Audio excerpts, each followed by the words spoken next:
Now we back with this series of property rights of a Hindu woman. तो हम लोग ने अभी तक बात करी थी कि वुमेन के पास प्रॉपर्टी राइट्स नहीं थे और उसको एक एचईएफ का पार्ट बनाने में भी बहुत दिक्कत होती थी. तो अब 2006 की अमेंडमेंट के बाद क्या हुआ, सेक्शन 6 में ये क्लॉज आ गया कि एक वुमेन जो है वो एक लड़के के ही तरह, जैसा एक लड़का कोपार्सनली राइट्स होल्ड करता है वैसे ही एक कोपार्सनली राइट अपनी वुमेन होल्ड करेगी. तो इसकी वजह से बहुत सारे केस हुए.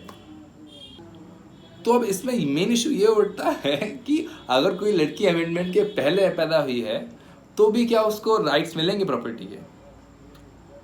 तो इसी में हमारा एक केस आता है Satish Kanorkar versus Vaishali Satish Kanorkar. So now let's get to the facts of this case. तो अब इस केस में क्या होता है कि एक फादर होते हैं और उन्होंने बैंक से लोन लिया होता है और अपनी प्रॉपर्टी गिरवी रखी. अब जो फादर होते हैं वो तो मर जाते हैं और उसके बाद बचते हैं उनकी बेटियां.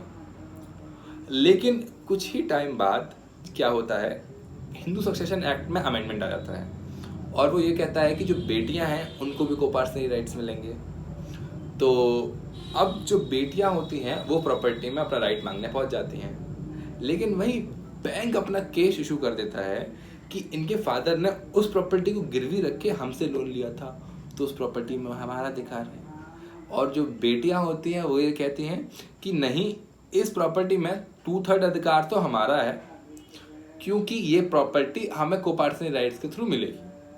और दूसरी चीज़ जो 1/3 बचता है उससे आप अपना लोन का रिपेमेंट कर लीजिए, हमें कोई दिक्कत नहीं है.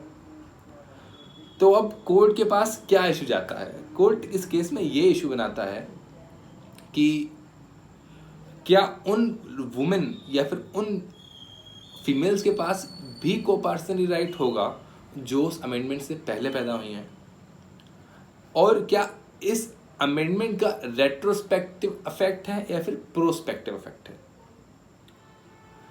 अब कोर्ट इस केस में क्या डिसीजन लेता है, तो अब कोर्ट इस केस में जो सेक्शन 6 है उसका एनालिसिस करता है और उसको इंटरप्रेट करने की कोशिश करता है. तो वो उस केस में उस सेक्शन को पढ़ता है और वहाँ पे वो देखता है कि इस सेक्शन में लिखा हुआ है शैल बिकम, कि जो वुमेन है वो बन जाएंगी एक copartner similar to a man. Court इसका मतलब ये समझता है कि लेजिस्लेशन का मतलब ये है कि इस दिन के बाद से वो वुमेन्स बन जाएंगी कोपार्टनर. कौन सी वुमेन बनेगी, जो उस डेट के बाद पैदा होगी. तो कोर्ट इस केस में ये हेल्ड करता है कि इस अमेंडमेंट का रेट्रोस्पेक्टिव इफेक्ट नहीं होगा, इस अमेंडमेंट का प्रोस्पेक्टिव इफेक्ट होगा. भले ये चीज़ बाद में ओवर रूल हो गई थी दूसरे केस में, वो हम अगले इसी सीरीज़ के आगे वाले केसेस में पढ़ेंगे.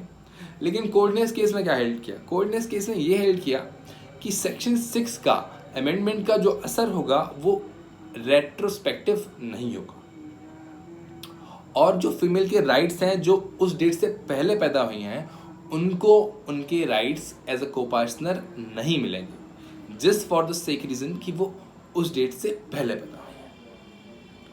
और कोर्ट ने इस केस में यही इंटरप्रिटेशन किया था. और कोर्ट ने इस केस में ये भी बोला था कि जो कोपार्टनर पहले थे, यानी कि ऐसा देखिए कि एक फादर हैं, उनके तीन औलाद हैं, 2 लड़के और 1 लड़की. तो और ये तीनों ही जो हैं वो अमेंडमेंट से पहले पैदा हुए हैं. तो जो 2 लड़के हैं उनको 1/2 शेयर मिलेगा और बेटी को कुछ नहीं मिलेगा. लेकिन अमेंडमेंट के बाद अगर हम इसको भी तीसरा राइट दे देंगे तो इनका तो शेयर कटेगा ना. तो इनका शेयर ना कटे इसीलिए हम वुमेन को राइट नहीं देंगे. इसीलिए इस अमेंडमेंट का जो असर होगा वो रेट्रोस्पेक्टिव होना चाहिए. तो कोर्ट की इस केस में उनका ये समझने का तरीका था इस अमेंडमेंट को. So I hope you have understood this case and thank you for watching this video, and we'll come back the next video with a new case law. So make sure to subscribe to this channel.